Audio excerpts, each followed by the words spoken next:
It's the Brian Lehrer Show on WNYC. Good morning, everyone. Brooklyn Congressman and House Minority Leader Hakeem Jeffries will be with us in just a minute.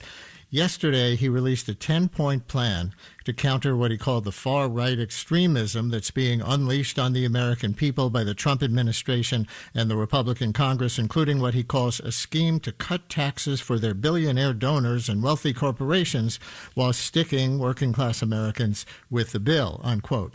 What's making the most news from his plan so far is his point number one, which says any effort to steal taxpayer money from the American people and Medicaid as we know it, or defund programs important to everyday Americans, as contemplated by the illegal White House Office of Management and Budget Order, must be choked off in the upcoming government funding bill, if not sooner, unquote. Now, some news analyses are taking that to mean it might be the Democrats this time who use their votes in Congress to threaten a government shutdown. It's usually the Republicans who do that when the current budget bill expires on March 14th. So we'll ask Leader Jeffries about that.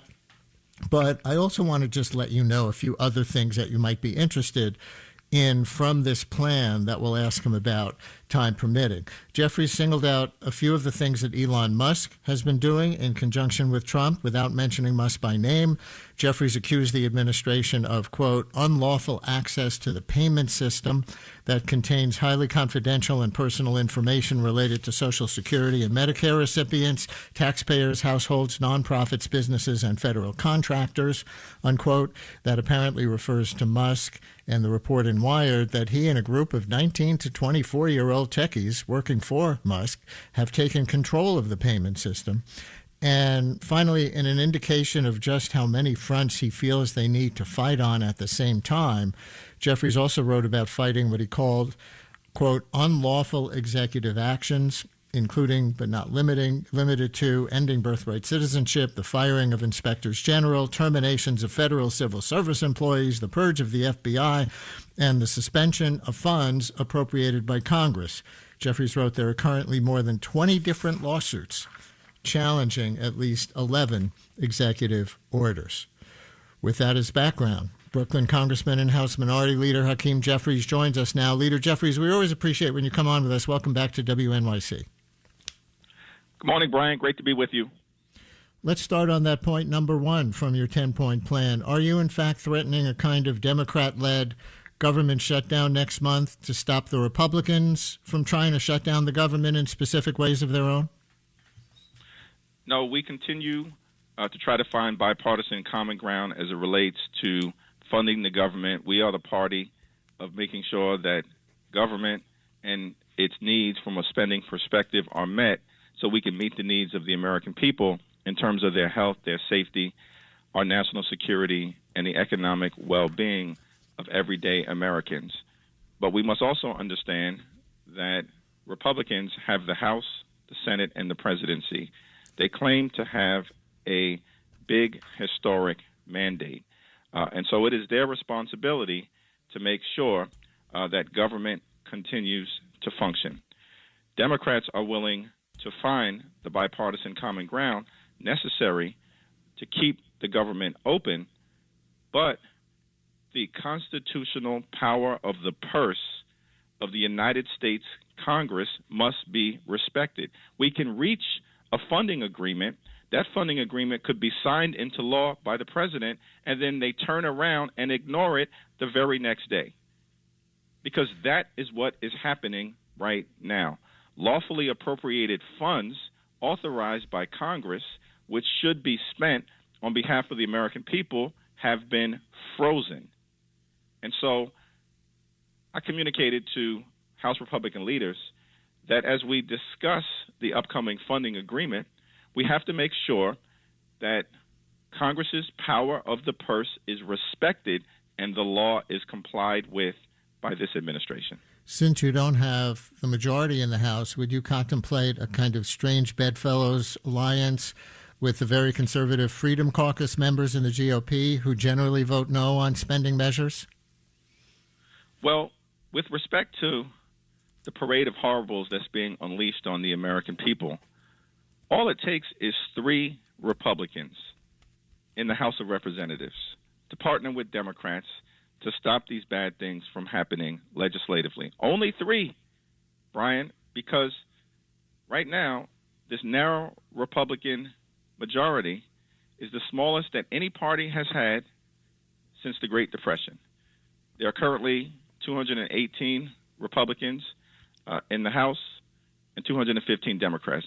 That means that 3 enlightened Republicans can partner with us on any issue in order to get the best thing possible done for the American people. And so that can come from any part of the House Republican Conference.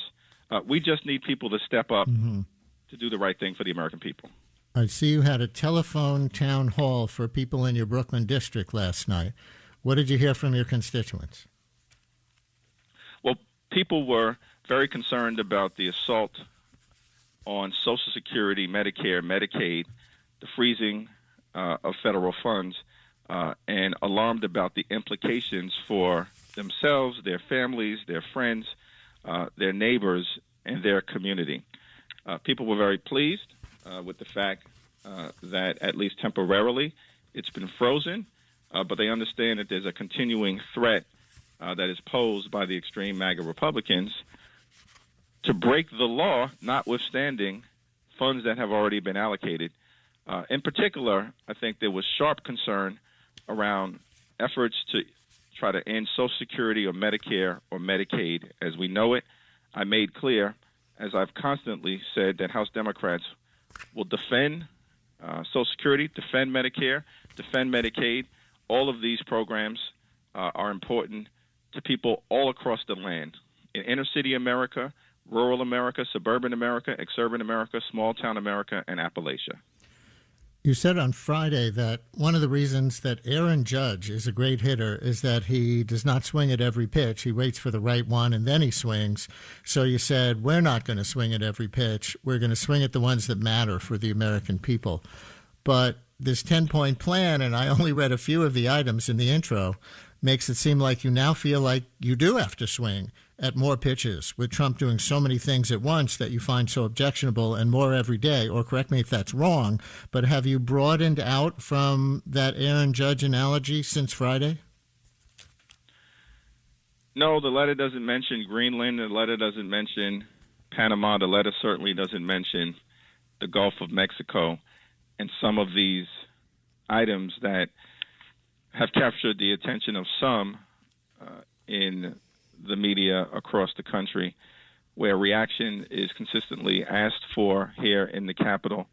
But we're going to keep our focus on the types of issues that will actually impact the immediate quality of life of the American people and present the danger of harm being inflicted upon the American people. That's one of the reasons why we were so aggressive in confronting the illegal Office of Management and Budget federal funding freeze, which would have thrown children out of Head Start, stopped seniors from being able to receive life-sustaining meals connected to the Meals on Wheels program, and certainly the freezing of Medicaid would have been devastating for people in nursing homes, for older Americans, for people who are disabled all across the country. And so I think my point is that what we have to be prepared to do is to aggressively push back on the areas where the damage is being done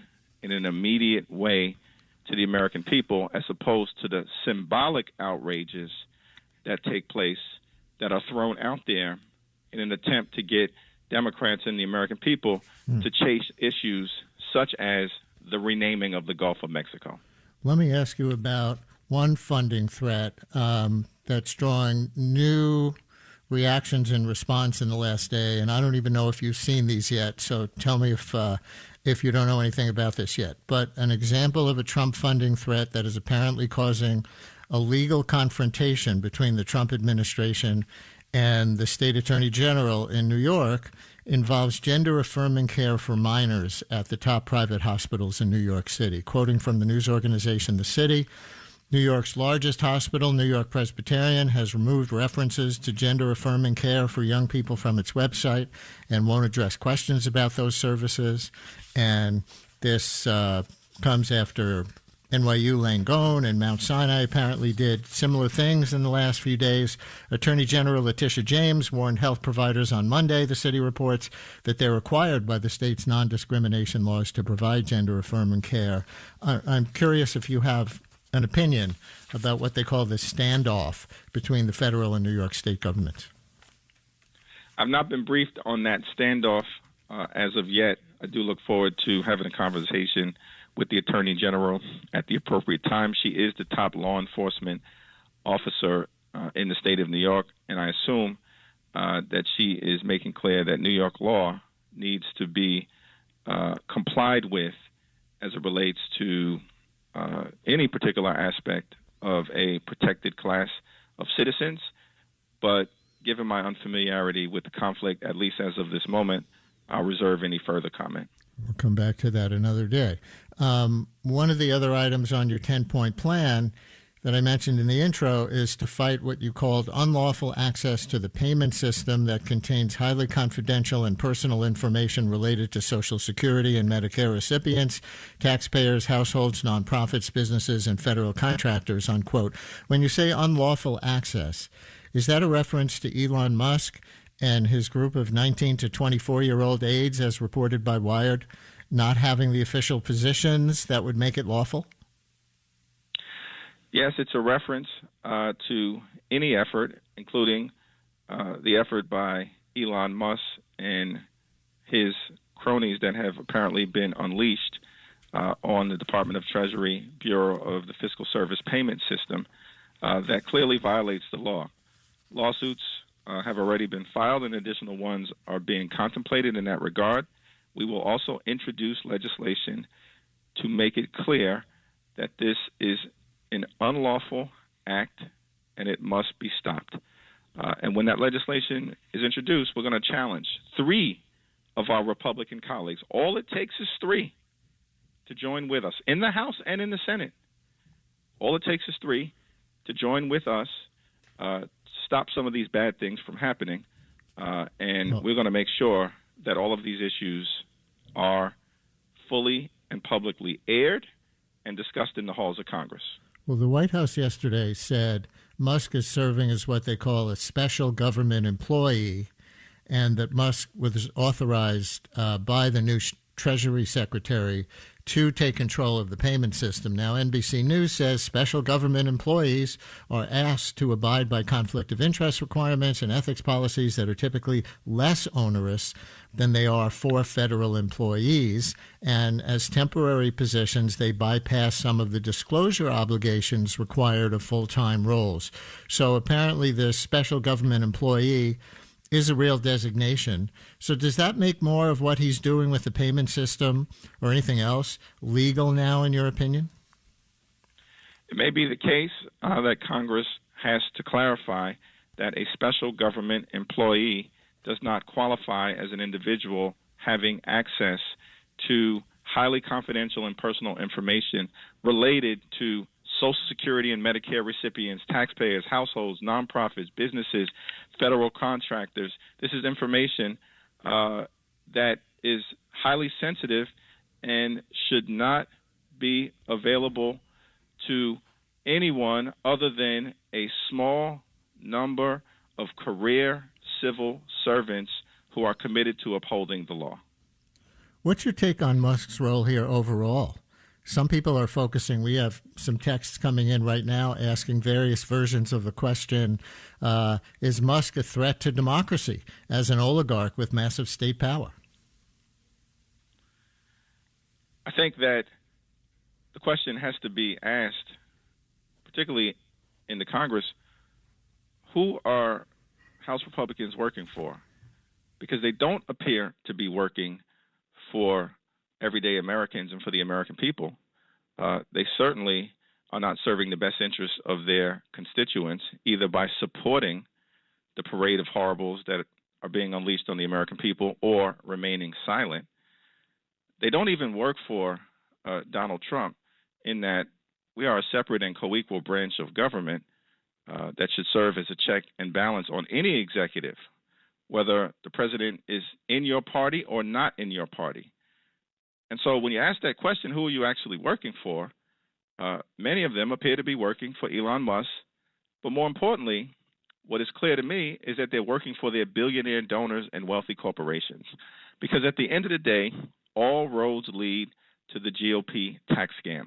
What the Republicans want to do is enact massive tax cuts for the wealthy, the well-off, and the well-connected, for their billionaire donors and for wealthy corporations, and then stick working-class Americans with the bill. And the way they want to do it is to end Medicaid as we know it, slash and burn nutritional assistance for children or for families or for seniors. They want to dramatically cut veterans' benefits, and they want to take away economic opportunity from working-class people. They claim to want to work to make life better for working-class people, but they're doing the bidding of their billionaire donors. Let me ask you two more things before you go. Conservatives in politics and the media are criticizing you for something you said last week about how you plan to fight the Trump agenda when you said we're going to fight it legislatively, fight it in the courts, and fight it in the streets.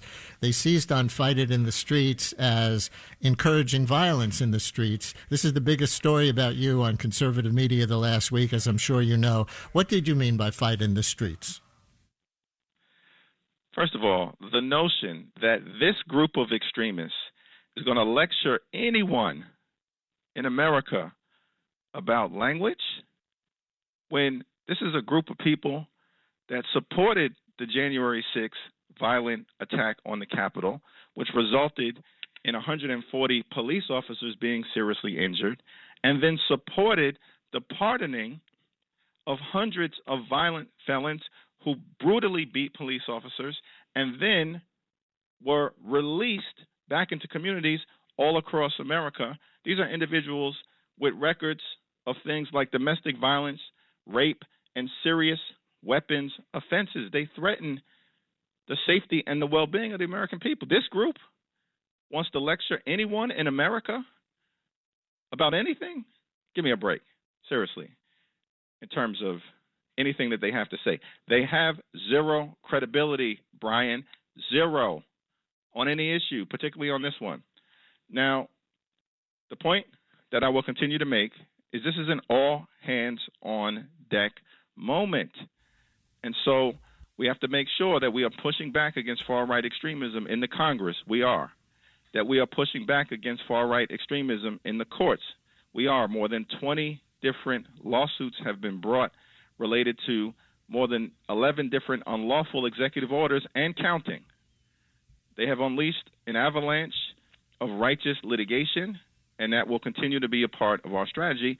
And then, of course, we have to push back in the community, at home, in our everyday interactions with the people that we are privileged to represent. And I know you got to go, so in just 30 seconds, a follow-up. People in your party are wondering, why aren't more folks out in the streets nonviolently protesting like they were so much at the beginning of Trump 1?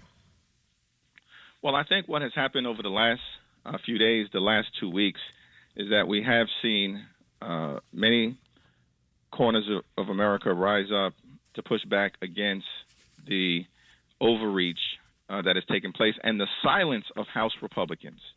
The silence of House Republicans. The nerve of these people who spent last year talking about driving down the high cost of living and have done nothing to do it. They could care less about the fact that America is too expensive. We're going to continue to focus on how do we lower housing costs? How do we lower the cost of groceries? How do we lower child care costs? How do we bring the American dream to everyone? This group talked about lowering the high cost of living, House Republicans, last year, and now they're doing nothing about it. They ran away from Project 2025 last year, and now all they are doing is implementing the far-right extreme Project 2025 agenda, and I don't think the American people are going to stand for it. Certainly, House Democrats will not stand for it. Brooklyn Congressman and Minority Leader in the House, Hakeem Jeffries, thank you so much. We always appreciate when you come on. Thanks so much, Brian.